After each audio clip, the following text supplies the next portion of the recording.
Back সকলকে একটা নতুন ভিডিওতে। তো এখন আমরা রয়েছি হেলসিঙ্কি এয়ারপোর্টে। হেলসিঙ্কি এয়ারপোর্ট থেকে আমরা যাচ্ছি হলো কলকাতা। অনেক দিন পর 2 বছর পর আমরা বাড়ি ফিরবো এবং পুজো এনজয় করব। এটা আজকে দিন হলো 13 অক্টোবর 2023। তো পুজো পড়ছে এক সপ্তাহ পর, কালকে মহালয়া। তো আলাদাই এক্সাইটমেন্ট এখন আমাদের। বাট আমরা বাড়ি যাওয়ার আগে দুবাই ঘুরে তারপর বাড়ি যাচ্ছি। তো এখন আমরা ডিরেক্ট কলকাতা যাচ্ছি না, এমনি হেলসিঙ্কি থেকে ডিরেক্ট কলকাতা ফ্লাইটও নেই, বা আমরা এখন দিল্লি বা মুম্বাইও যাচ্ছি না, আমরা এখন যাচ্ছি হলো দুবাই। তো আজকে আমরা দুবাই পৌঁছে দুবাইয়ের কিছু জায়গা ঘুরবো অ্যান্ড ফেরার সময় আবার আমরা দুবাই হয়ে আসবো। তো এটা আমরা ইচ্ছাকৃতভাবেই এরকমভাবে করেছি, কারণ তাহলে মাঝে একটা রেস্টও হয়ে যাবে। বিকজ এখান থেকে যদি দেখো, আমাদের কিন্তু ডিরেক্ট কোনো ফ্লাইট নেই কলকাতা যাওয়ার। আমাদের আইদার দিল্লি বা মুম্বাই হয়ে যেতে হয়। তো সেক্ষেত্রে দিল্লি বা মুম্বাইতেও অনেকক্ষণ ওয়েটিং পিরিয়ড থাকে।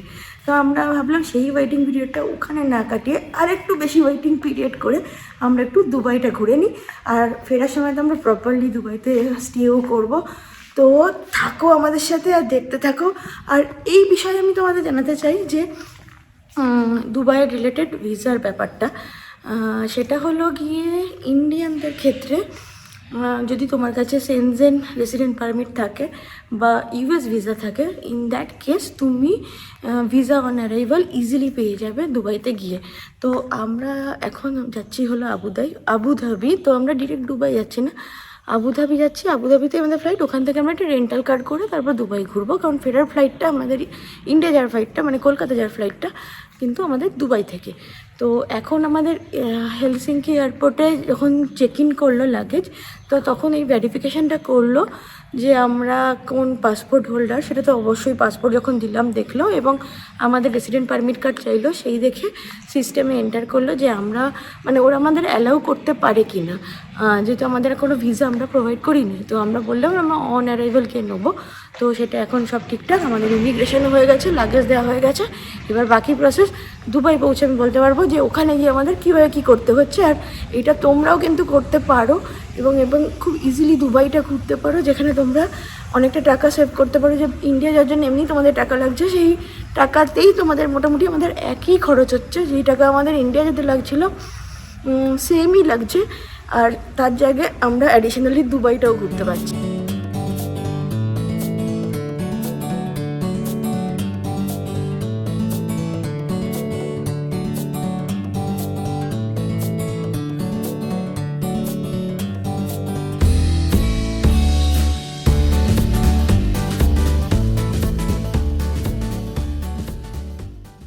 তো এই আমরা জাস্ট টার্কি পৌঁছালাম। টার্কিতে এখন আমাদের কিছুক্ষণ এখানে লেওভার আছে, তারপর আমরা যাব দুবাই। মানে দুবাই যাবো না, আবুধাবি যাবো। এটা দেখো টার্কির যে ডিউটি ফ্রি শপটা, সেটা। টার্কিতে দুটো এয়ারপোর্ট আছে, একটা হলো আইএসটি, একটা হলো এসএডব্লিউ। তো আমরা ওই শতে এসছি, ওই এয়ারপোর্টে থেকেই আমাদের নেক্সট ফ্লাইট। তো এর ডিউটি ফ্রি স্টোরটা বিশাল বড়, ইভেন ইস্তানবুলের ডিউটি ফ্রি স্টোরটাও খুবই বড়।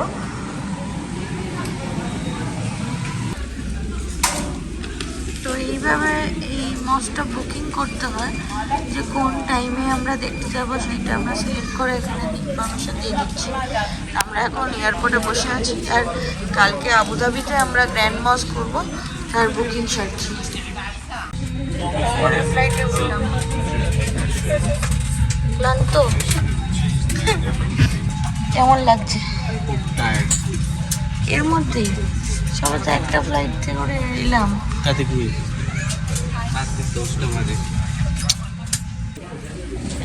এই আমরা ঢুকছি আবুধাবি এয়ারপোর্টে। এখন আমরা এখানে ইমিগ্রেশন করে বেরিয়ে যাব, লাগেজ কালেক্ট করতে হবে আমাদের। সব করে বেরিয়ে গিয়ে আমরা এখন একটা হোটেল বুক করেছি, সেখানে গিয়ে থাকবো। কাল সকালে আবুধাবি ঘুরবো, আর কাল সকালে তারপরে আমরা দুবাইও যাব। তো এই আমরা ইমিগ্রেশন কমপ্লিট করে এলাম। ইমিগ্রেশনে আমাদের জিজ্ঞেস করলো, মানে আমাদের অ্যাকচুয়ালি ইমিগ্রেশনের সময় নিতে হলো প্রথমে গিয়ে একটা ভিসা অন অ্যারাইভালের জন্য আমাদের 100 AED করে পে করতে হলো। 100 AED মানে হচ্ছে ওই 26 ইউরো করে আমাদের ওটাতে পে করতে হলো পার পারসন। তো সেইটার একটা আলাদা অফিস থাকবে, যেটা নর্মাল ইমিগ্রেশন লাইনের সাথে নয়, তার জাস্ট পাশেই একটা অফিস থাকবে। তো সেখানে গিয়ে আগে ওটা পে করতে হবে, তারপর ওটা একটা জাস্ট কাগজের মতো একটা রিসিপ্ট মতো দেবে, না পাসপোর্টে কিছু দেবে, না আলাদা করে কোনো ভিসা লেখা এরকম কিছুও থাকবে না। নর্মাল কোথাও একটা পে করলে যেরকম একটা রিসিপ্ট আসে ওরকম টাইপের একটা ব্যাপার আসবে। তো সেটা নিয়ে আমাদের পাসপোর্ট আর আমাদের যেহেতু সেনজেন রেসিডেন্ট পারমিট আছে সেটা, আর এই ভিসা অন অ্যারাইভালের যে পেমেন্ট আমরা করেছি সেটা নিয়ে নর্মাল ইমিগ্রেশনে যে লাইন হয় সেখানে দাঁড়াতে হলো। তারপর সেখানে আর কোনো প্রশ্ন করেনি। কোন কান্ট্রি জিজ্ঞেস করছিল, ফিনল্যান্ডটা হয়তো ওটা ফিনল্যান্ড আর ইংল্যান্ড অনেকে গুলিয়ে ফেলে, তো সেইটা নিয়েই জাস্ট জিজ্ঞেস করলো, আর কিছু জিজ্ঞেস করেনি। আর আমরা তারপর বেরিয়ে এলাম, আর এখন আমরা লাগেজ কালেক্ট করার জন্য যে বেল্টের লাগেজ আসছে, তো সেটার জন্য আমরা ওয়েট করছি। তো আচ্ছা, আমাদের দুটো লাগেজ অলরেডি চলেই এসছে। তো এবার আমরা সোজা রেন্টাল কারটা নেব আগে। তো আবুধাবিতে আমরা দেখেছি 24 আওয়ার্স ওপেন থাকে রেন্টাল কার, তো সেটাও দেখা যাক কী হয়। তো রেন্টাল কার নিয়ে ডিরেক্টলি হোটেল, তারপর নেক্সট আমরা এসেছি এখানে সিম নিতে। তো সিমের এই অপশান এখানে রয়েছে। তো আমরা নিচ্ছি 28 ডেজের যে 49 AED দিয়ে সেটাই নিচ্ছি।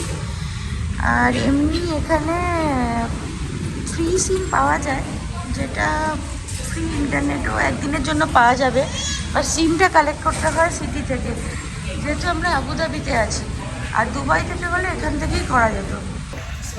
তো যেহেতু আবুধাবি থেকে ওই ফ্রি সিমের অপশানে সিমটা ফ্রিতে দেবে, কিন্তু ওই যে অ্যাক্টিভেট করিয়ে ব্যাপারটা, মানে সিমটা কালেক্ট করতে নাকি আমাদের মানে ওই সিটি থেকেই করতে হবে এসব বললো। আর ফ্রি সিম আর সব কিছু যেটা চলবে, মোট কথা যেটা আমাদের কাজে লাগতো এবং চলতো, আর সাথে ইন্টারনেট পাওয়া যেত, সেইটা 24 ঘন্টার জন্য আমি শুনেছিলাম যে দুবাই থেকে পাওয়া যায়। সেটা দুবাই থেকেই পাওয়া যেত, কিন্তু আমরা যেহেতু দুবাই আসিনি, আমরা আবুধাবিতে এসেছি, তাই উনি এখানে যিনি কাউন্টারে আছেন ওনাকেও আমি বললাম যে আমি এরম শুনেছিলাম, বলছে সেটা দুবাইতে হয়, সেটা এখান থেকে হয় না। ওকে, সো আমরা বেরিয়ে দেখলাম দূর একটা অফিস ছিলই ওখানে, যেটা আমরা বুঝতে পারিনি আগে যে আমরা এখানে পাবো, কারণ আমাদের কাউন্টারে বলা হলো যে এখানে দূর অফিস নেই। তো ওরা যেটা বলছিল যে ওরা দিতে পারে একটা ভাউচার মতো, আর সেই সিমটা আমাদের ফিজিক্যালি কালেক্ট করতে হবে সিটি থেকে। তো এত কমপ্লিকেশনের মধ্যে আমরা তখন যেতে চাইলাম না, তাই জন্য আমরা ওখান থেকে সিমটা নিয়ে নিলাম। তো আমরা তারপরে জাস্ট বেরিয়ে দেখলাম দূর একটা অফিস ছিল। তো তোমরা যারা আসবে তারা কিন্তু বেরিয়ে আগে দেখে নিতে পারো যে দূর অফিসটাতে কী সিম দিচ্ছে না দিচ্ছে, তারপর সেই অনুযায়ী তোমরা ডিসাইড করতে পারো। তবে একবার বেরিয়ে গেলে আবার ঢোকাটা ডিফিকাল্ট হবে, তো ইন দ্যাট কেস তখন দূর থেকেই নিতে হবে। আর তবে ওটা একেবারে এয়ারপোর্টের বাইরে নয়, মানে যেখান দিয়ে অ্যারাইভেল হল থেকে বেরোলে লোকে রিসিভ করতে আসতে পারে, এরকম একটা জায়গায় ওটা ছিল।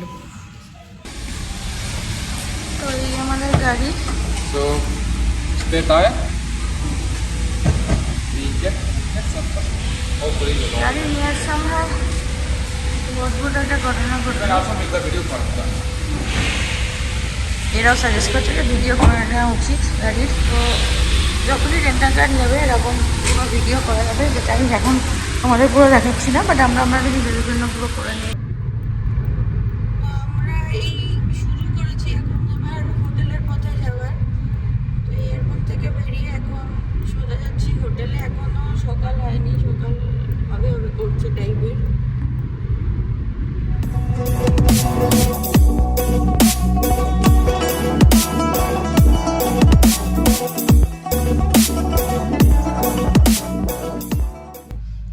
তো আমরা পৌঁছে গেছি এখন হোটেলে, আর দেখতেই পাচ্ছ যে সকালও হয়ে গেছে।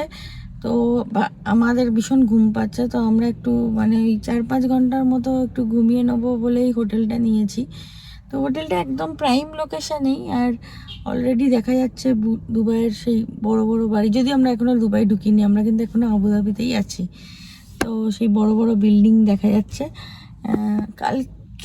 কালকে নয়, এখন আজকেই একটু বাজে তোমাদের সেগুলো ঘুরিয়ে দেখাচ্ছি।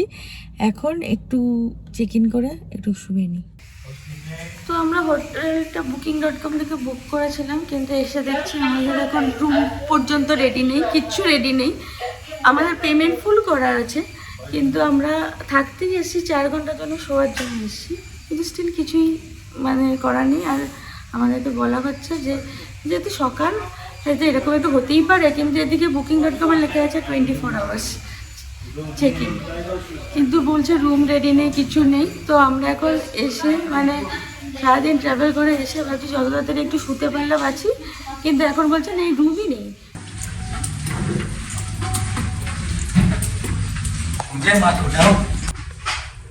তো এই রুম এখন ডিউটিও আর দেখাচ্ছে না, এখন শুয়ে পড়তে হবে আমাদের। ভালোই আছে রুমটা, বেশ বড় সড়, ভালো।